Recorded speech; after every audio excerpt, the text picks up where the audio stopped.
We have Arushi today, who will be our moderator for this session. Now, Arushi's interest spans widely. Keen fascination with theatre, films, art, books, exploring various cultures and cuisines. Now, despite her enthusiasm for music, she says she cannot sing well enough. But on the professional front, Arushi's academic background encompasses a graduate degree in communication and media studies, English, and psychology. Her journey has led her to engage deeply with children in classrooms within an alternative, child-centered, socially and emotionally focused educational organization. Prior to her current role as an associate to the founder's office at Labhya, she collaborated closely with the founders to drive organization-wide development. Arushi has also explored roles in social media engagement and content creation. It's over to you, Arushi, to drive this very, very engaging and well put together panel discussion. Introduce your panelists, and then maybe we start with the question.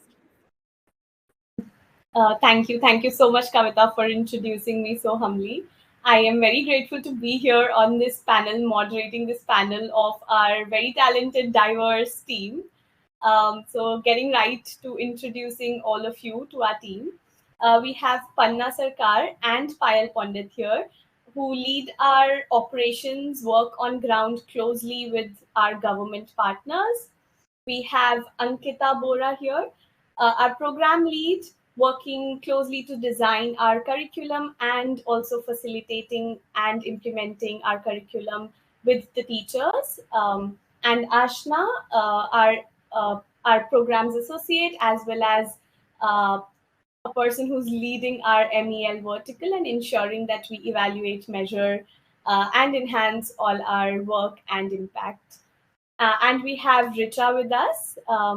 Richa is the CEO and co-founder of Labhya, an India-based education nonprofit impacting 2.4 million vulnerable children.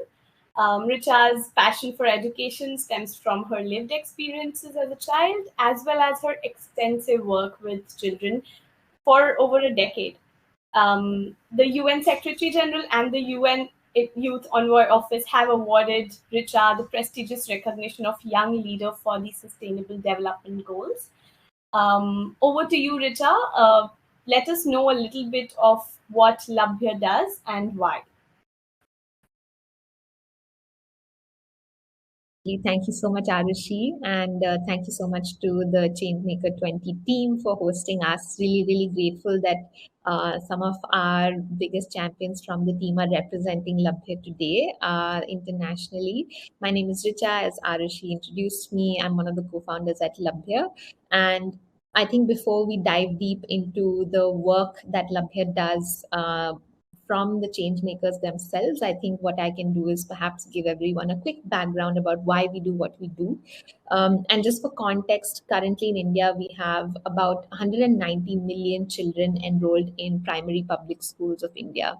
And most of our children come to public schools and government schools because they don't have other options. And what that means is that many of our children don't have a lot of options in life in general, right? So they experience multidimensional poverty and various kinds of economic and social and emotional adversities. What that does for children, unfortunately, is that it enforces this kind of trauma and a lot of different kinds of adversities within children's lives from a very young age, including violence, abuse, etc. And it creates a largely unsafe space for our children to grow in, which we don't want for our children. And added to that, and all of the adversity, schools and generally our education system all over the world doesn't necessarily help our children overcome their adversities or give them the skills that might help them to cope with their adversity and become effective learners. So that is a gap that we at Labhya as a team identified and decided to work on a couple of years back. And what was a big realization was that working alongside with governments, working with stakeholders who are some of the biggest change managers and also and decision makers in the system is extremely important to ensure that our children's well-being is front and center when we talk about education policy and implementation. And in that endeavor, Labhya started to partner with state governments to help them implement a daily class that is embedded into the day-to-day, everyday timetable of public schools across India in the states that we work with. And this class enables our children to develop various kinds of social and emotional skills. But ultimately, our class helps our children develop the right kind of skills that are required to live life to their full potential, to become effective learners, to have lesser mental health challenges as they grow up, and to become employable and entrepreneurial and productive citizens of the world. Over the past many years, Labhya has been recognized globally for the work that we do, from international dignitaries, First Families to the United Nations, and many other platforms. But what makes our work is something you will find out today in our panel. And you will also understand the kind of audacity that Labhya holds comes from its team members, that will help us reach our goal of impacting 30 million children by 2030. So with that, I will hand it over back to you, Arushi. Thank you so much, Richa. That is very interesting to see how Labhya is tackling such an urgent, important, and a problem that is at scale in a country like India. Before we dive deep into how does Labhya partner with governments and ensure its work, uh, I'm sure a lot of us are curious to understand a little bit more about what exactly SEL is. So over to you, Ankita, Ashna, if you want to just explain us a little bit more about SEL. Yes, thank you. Thank you so much, Arushi, for that. So, just starting with what social emotional learning is, and like we commonly refer to it as SEL. So, SEL, like we all know, has transcended its origin in Western countries and has now become a very important topic to talk about, especially in this 21st century, not only in Western countries, but all across the globe. The impact of SEL has led to discussions surrounding it not only in developed nations but also in developing countries like India and many more. The great thing is that it's not only in conversation but proactive measures and actions are being taken by the government and several other non-profits to integrate SEL in their systems and to embed SEL. Given that context, I think I would like to now hand it over to Ankita to tell us what SEL exactly means. So over to you for that. Thank you. Thank you so much, Ashna, for introducing SEL. When we talk about social emotional learning or SEL, so SEL is a process of developing the skills that help us to regulate one's own emotions, one's own thoughts and behaviors. And when we talk about social emotional learning and the skills, we are not talking about the cognitive skills. So it is very different from the cognitive skills, the literacy and numeracy that we usually talk about. SEL skills are mainly concerned with how can I or any individual can manage their own emotions, how individuals perceive themselves and their surroundings, people around them, their environment, and at the same time how individuals engage with one another, with their environment. So when we talk about social emotional learning skills, these are the skills that we are talking about. And also it's very interesting to know that these skills can be taught. Yeah, can be taught in schools, can be taught to children, to adults, anyone. And these skills not only affect any individual on a personal level of developing one's own skills, but also it translates to the society at large. The society, the world is changing so quickly, so fast, and along with that, there is because of the technology, a lot of complex challenges are also coming in our way. And along with that, a lot of diversity is also coming in our way. The world is becoming more diverse. So SEL, social emotional learning skills, these skills equips an individual. How can an individual adapt to a new situation? how can an individual be flexible and build a sense of trust, yeah, and also become, how can an individual become more compassionate. So these are the skills that are equipped to the children through social emotional learning. Thank you, Ankita, for telling us about SEL so in a detailed way. And I think we all relate to all of these skills that are very, very necessary for us to thrive in life. And there's one very interesting thing you said, that SEL skills are not just something that we learn on the way; they can be taught. And that's a very interesting take on SEL, on socio emotional learning. And so, just curious to know what is driving this teaching? What is compelling schools, organizations, and governments to take these discussions forward to actually implement something like SEL into their work? Hmm. Yeah, yeah. Would I you like think to? yes. I can start and then Ankita can Sure. add on.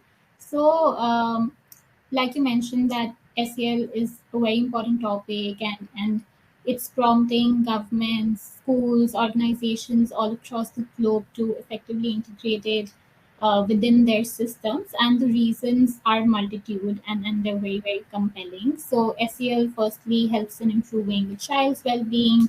It helps it helps them in forming interpersonal relationships with their peers, with their teachers, with other adults, with family members, etc. And most importantly, it helps children to become more self-aware, to be able to regulate the emotions that they face on a day-to-day basis.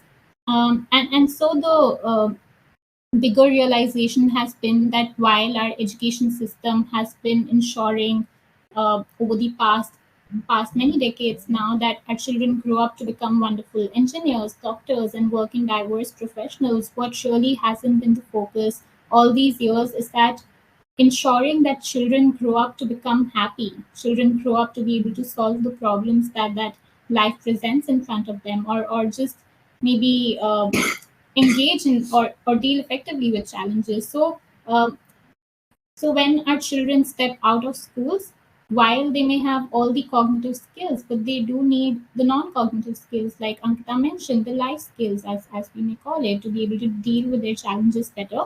Hence, there has been a strong need, especially over the last few years, to work on the holistic development of a child and ensure that our children feel well equipped, well prepared for life once they step out of the schools. Ankita, would you like to add? Yeah, you know, uh, so throughout, so like I mentioned previously, that the world is changing so quickly, and if we see there is a lot of competition, not just at youth but also at school level. There is such competition related to academics, related to so many other things. And so in the way wherein children are trying to succeed in their academics and in their life, they at the same time face a lot of undue stress because of these competition, because of these challenges. And if you see at the data or the statistics, you will know that suicide is the second leading reason of death for 15 to 29-year olds. So why is this? Yeah, so because of the competition, because children or the youth, the individuals are not equipped enough to understand how can I, if I'm facing a challenging situation, how can I regulate my emotions, how can I manage my situation. Yeah, and just individuals, we on a daily basis we face a lot of stress. And this stress, this stress triggers a lot of emotions, and these difficult and different emotions, they hijack our body to just, how can I make meaning of the world around me. Yeah, so it hijacks our whole body to respond to my surroundings. So when a child, so if you imagine a child is coming to a government school from a vulnerable community. So the child, the child is not being able to process the dynamic curriculum that we have. The child is constantly, because the child is constantly maybe be triggered. The child may be dealing with stress or anxiety or trauma, can't stop thinking about what might have happened just before entering the class. So because of all these emotions that is going on, the child is unable to focus in the classroom, give the attention that needs to be given in order to understand the dynamic curriculum. So I think the education community is, with time, increasingly getting associated with these challenges, and they are trying to you know make these challenges. They're just trying to deal with these challenges by looping in different healthcare people, so that children can be equipped with the tools that will help them lead a healthy life. Thank you Yeah. so much, Ankita and Ashna. Um, yeah, I mean, there clearly seems to be a gap from where the children are and Hmm. what the opportunities and what we are trying to give them. So they need those tools to Hmm. be able to access all the learning and all the Yes. opportunities that they're getting. And it's great to hear and to see that our governments are prioritizing Hmm. this and understanding and recognizing the challenges that our children are facing. And we have organizations like Labhya who are partnering with the governments to be able to enable these children at scale to become effective learners, to be able to access that learning. So, just moving forward to Labhya's work with the governments, Panna, if you would just show some light on how your experience has been working with the Indian governments at this scale.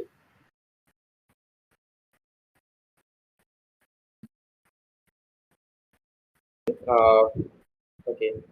So, working with the Indian government was really, really very amazing based on the experiences we had with three states.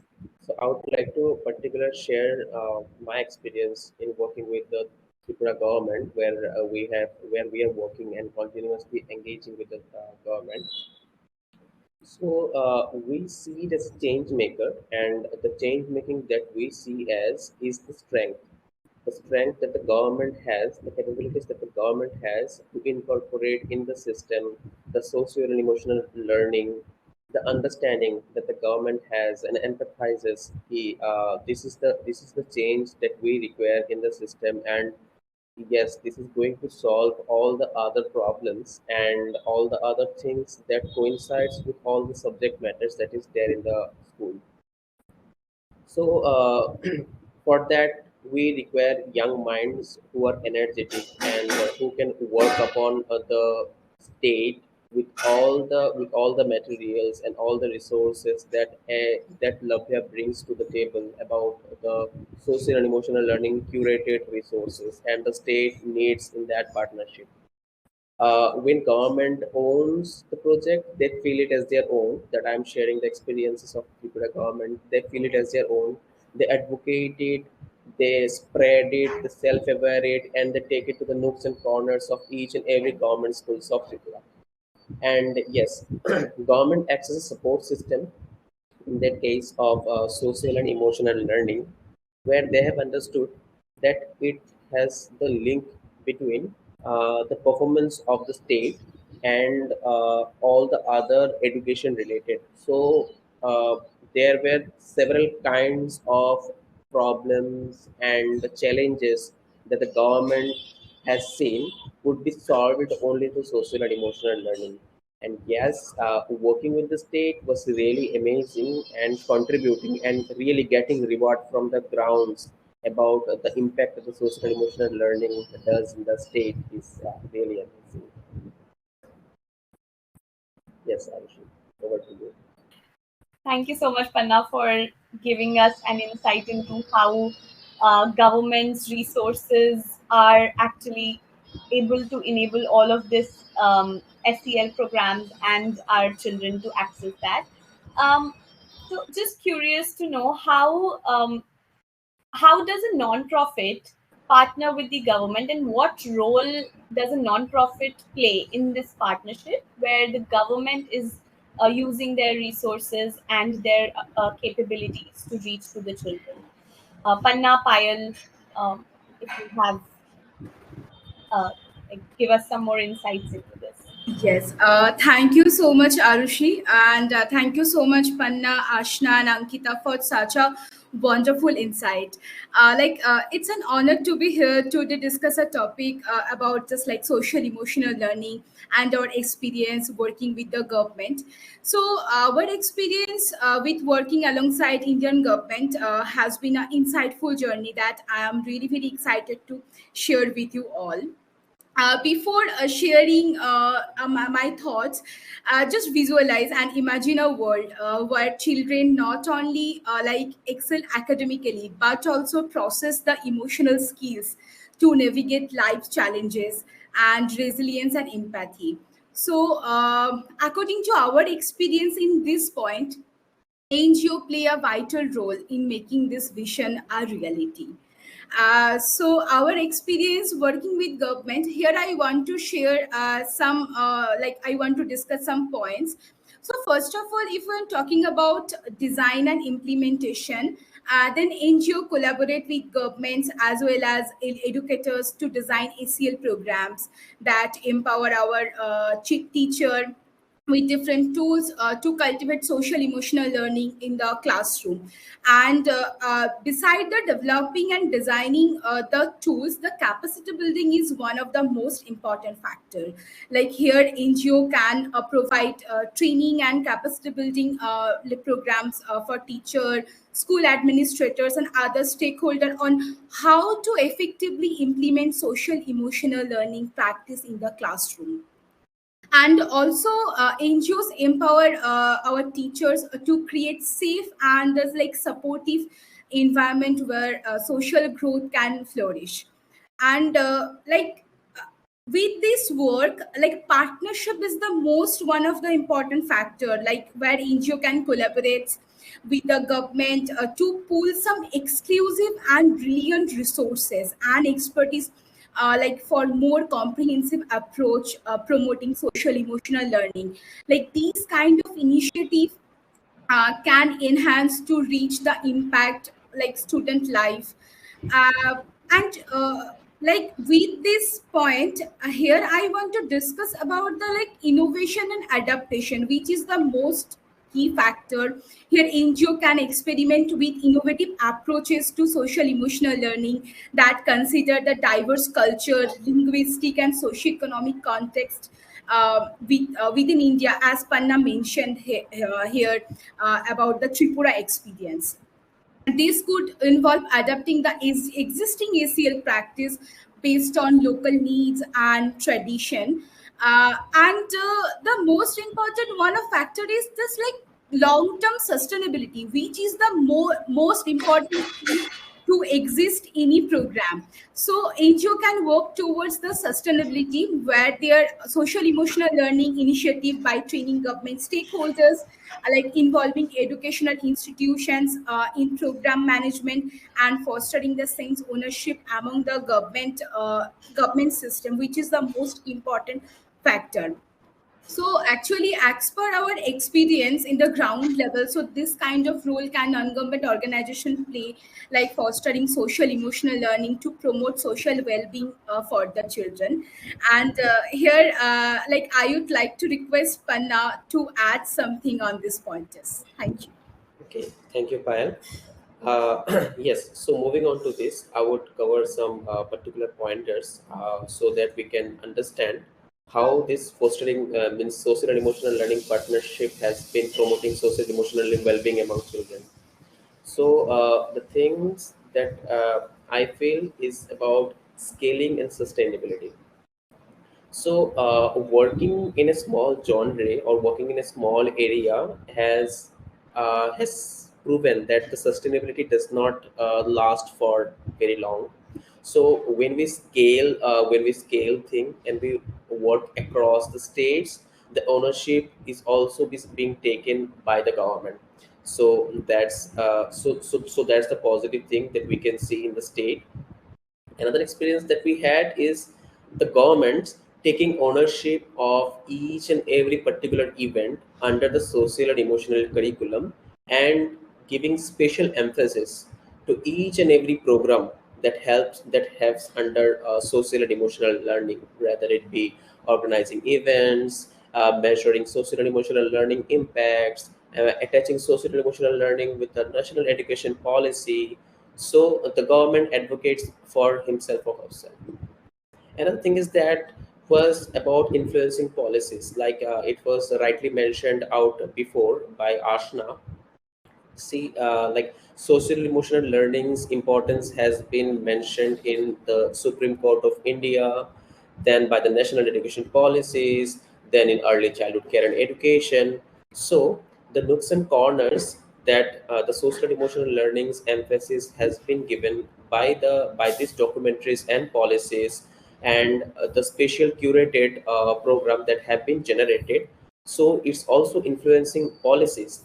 Such kind of needs are being needed by the state, and it has been curated for the state, and that has been done by Labhya, who has an expertise on that, and we will come to that on the later part. And yes, the engineers, the education system engineers that the education system has created, the doctors, the engineers, which Ashna has rightly mentioned before, has somehow or other failed to create a better human being who knows how to sustain in a society, how to fight back in a society with all the stress that we so called stress, where we don't know how to navigate and we don't know how to channelize those things. So that also being addressed by the state. And yes, providing resources by Labhya Foundation regarding social and emotional learning to the state. In that case, when we talk about the Indian governance, we one thing that comes to our mind is decentralized form of government, where we give the right to the lower end of the part to decide for themselves what is their need. What Labhya does there is providing curated resources for the state according to their need, and how that resources is going to solve their problems, so that in the coming 20, 30, by 70 years, all the citizens of that particular state is going to self-sustain themselves. They know how to fight for themselves, be resilient, be empathetic, and as a society to grow all together. Next is research and evaluation. Yes, research and evaluation is one of the part that we see as an important part of while implementing social and emotional learning, as because things change, society changes, society evolves around new learnings that has been needed, and to cater those needs, we need to have a constant research and evaluation at the grassroots level to understand the needs that the grassroots needs at that time, and how to cater those needs, so that the concentration of the social and emotional learning space and the objective of the social and emotional learning towards the society, to cater those needs and to make the society as an empathetic and sympathetic towards each and every person that revolves around us, is fulfilled. Next is raising awareness and advocacy. So, like we said, and it's been connected with my earlier point also about the curated providing resources. So, raising awareness and advocacy. Why is it important? Because each and every state has their different need. And if we see the social and emotional learning space, it's a very broad area to work upon. But for a particular state or a particular zonal area, some specific needs need to be given and maintained, and people need to be aware about only those kinds of social and emotional learning subpoints.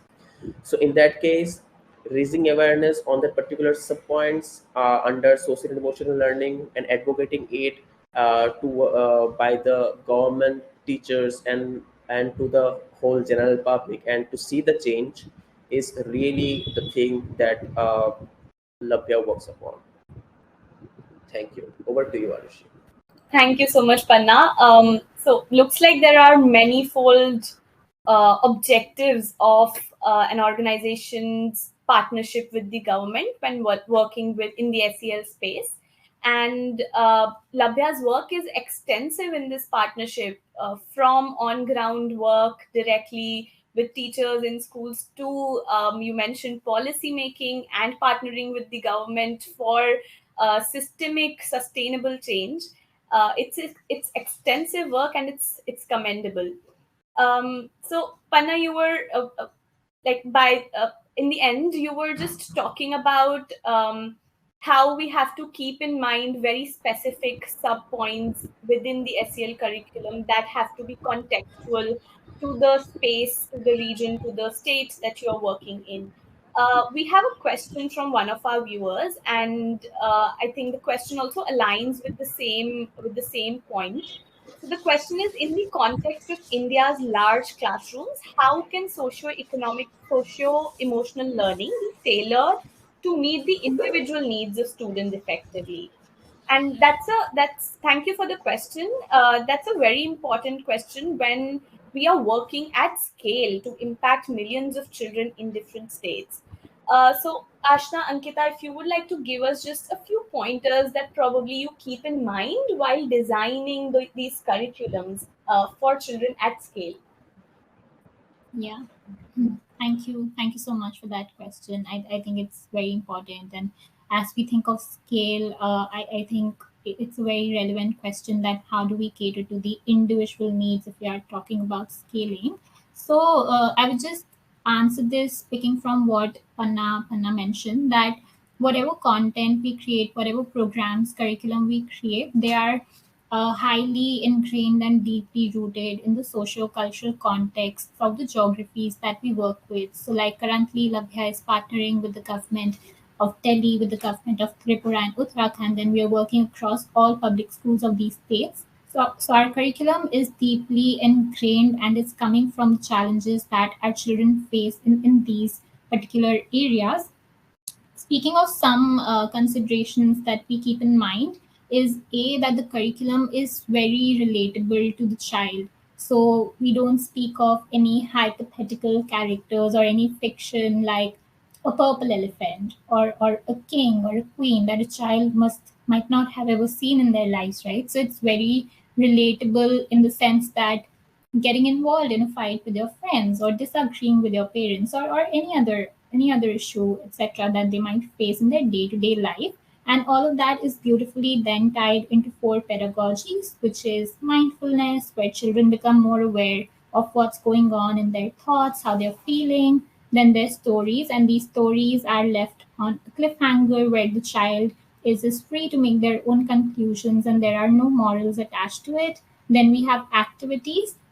We also mentioned during the session that SEL helps children build better interpersonal relationship skills. So, activities really provide that space for the children to be able to engage with their peers. And then we have expression, which is about reflecting and expressing how you're feeling, the values that you hold, talking about all of that. So, while our curriculum is not specific to the individual needs, but we do cater to the needs of the state as a whole, and our curriculum is deeply rooted and contextualized as per those contexts. So, that's just a bit on that. But Ankita, do you want to add more? No, I think your answer suffice.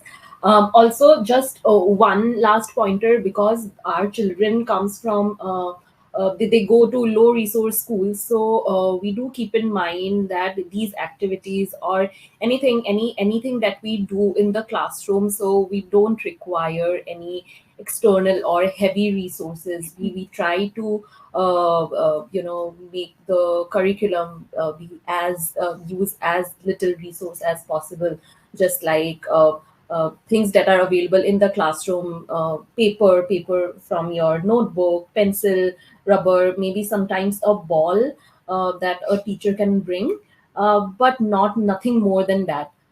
So yes, we do keep in mind of the low resource that they come from. So from the background to their needs of socio-emotional learning to minute details like the resources in the schools, that's a lot of pointers that we have to keep in mind in depth while designing curriculums at scale.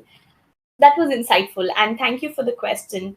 So just to go into the impact of our programs a little bit, Payal, Panna, you've been working on ground extensively. Payal, if you would like to give us a quick few instances probably of how you have seen our programs impact the children.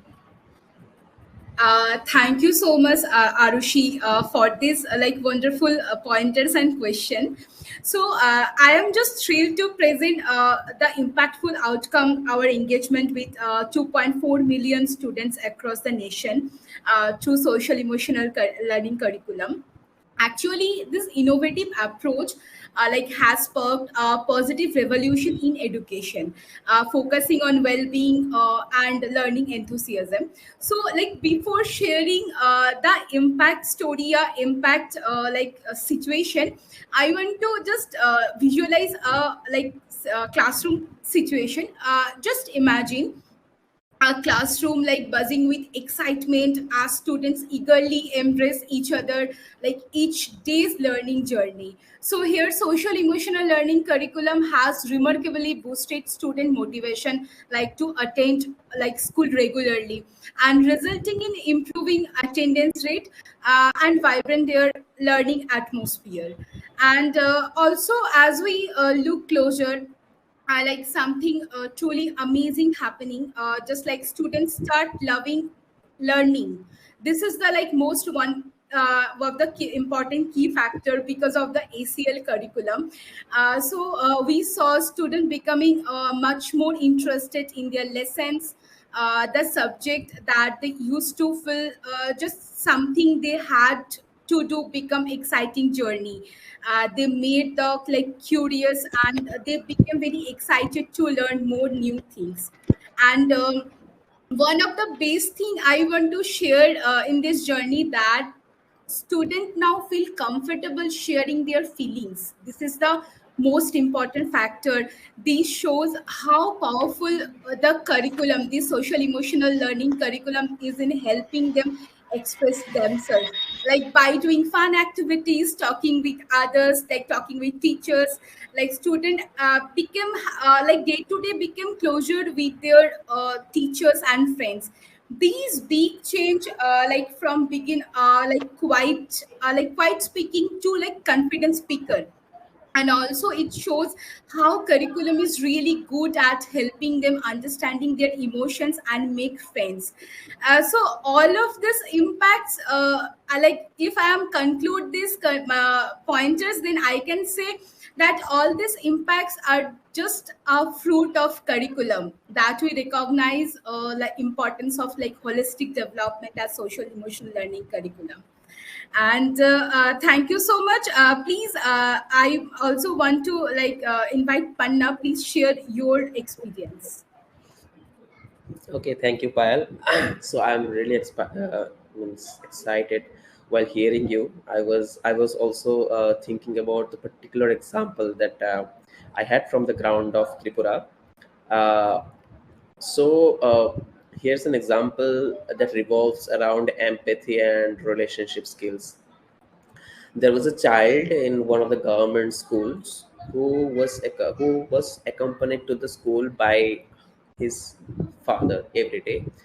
His father was a daily wage worker, and it was really very hard for him to come to the school daily to bring his child. The child reads in class 2, and it's a very remote place in the village. And it's been quite a while that social and emotional learning curriculum has been implemented in the state of Tripura. So while interacting with the child, it was learned that he now comes with his friend whom he had a quarrel, uh, I think 2 to 3 months ago. Now the scenario is that he is not followed by his father. The father does not accompany him to the school. Rather, he chooses his friend to come to the school. on asking why and how, we got to know that the child said that by himself. He said that my father is really very busy, and you know what? I have made an amazing friend, and he helps me, and we come along. We talk about each and everything about the school, how we are going to spend time in the school, and that's how we walk our way to the school. And we also don't take our vehicle because I think walking gives us more time and spend time with each other. And yes, that's the particular example that I that thing came in my mind.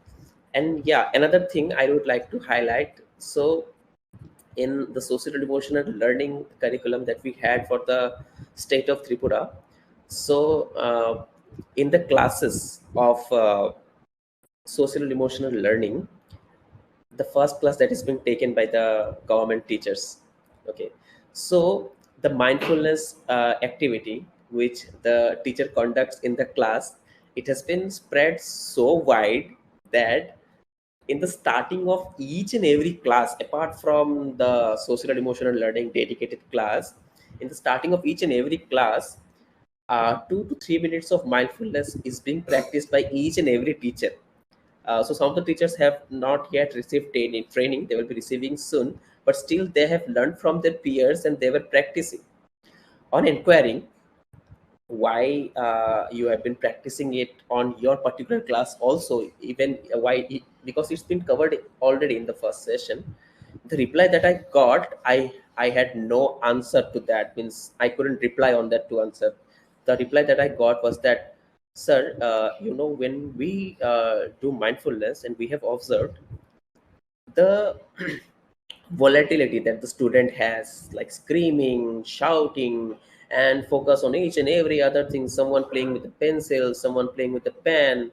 When we do the mindfulness activity, all the concentration revolves around in the class. All the sounds that distracts the children all in the surrounding just vanishes. And he said that it's like, sir, it's like recharging the students for a 30 to 40 minutes class. Why wouldn't I invest on that 2 minute of mindfulness on each and every class? So this is the reward that we got from the thing, and I think no one would have the answer to reply on that. Please don't do that. So that's the thing that we have from the ground. Thank you Yes, so thank much, Panna, for sharing that story with us. The impact seems to be so real, and to be reaching each and every child. And Payal, the points that you made, children wanting to come to school and children being able to express, feel and express all their emotions is is the core to be able to sit and learn, to be able to access the learning. Thank you for sharing those experiences and those instances with us, Panna and Payal. We are at time, and before we close, let's quickly, each one of our panelists, if you want to quickly, in one sentence, just summarize the key takeaway you want our viewers to take from this discussion, from your experience, and from the work that Labhya does. We will go around quickly in one sentence. Ankita, do you mind beginning this? Yeah, sure, sure. Thank you, everyone. Thank you so much, first of all, for listening to us so patiently. Excuse me. Okay, Ankita, please take a moment. We can move to Payal. Payal, Thank you so much, Arushi, for this. First of all, thank you so much for our all viewers, and for such a beautiful question. Thank you. So yeah, I want to share about some feelings about this panel, and obviously for our viewers, just like it transforming our future with social emotional learning. So now it's time for us to unite and embrace this transformative approach that empower the potential leaders for tomorrow. So let's take a action together to ensure that every child is equipped with the essential skills to contribute positively in the world. Thank you so much.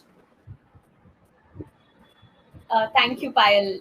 That is something that we will keep in mind and we will work towards.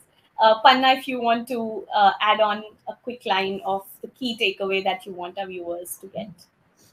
Yes. So I would like to thank the Changemaker 20 Summit organizer for having this beautiful conversation among us.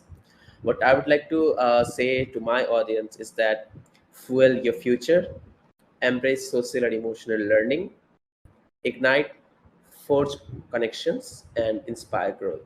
Be the catalyst for change, starting with you. Okay, that's very inspiring, and that is something that we can keep in mind. Ashna, if you would like to.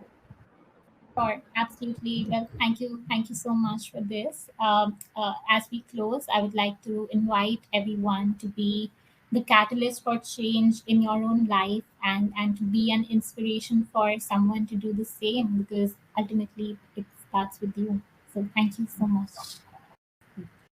Thank you, everyone. Thank you so much for listening to us so patiently. And towards the end, I just want to call everyone to take action. Let's really prioritize social emotional learning in the space of education, and let's really create a foundation for healthier individuals and for a ever more harmonious society. So, thank you. Okay, thank you.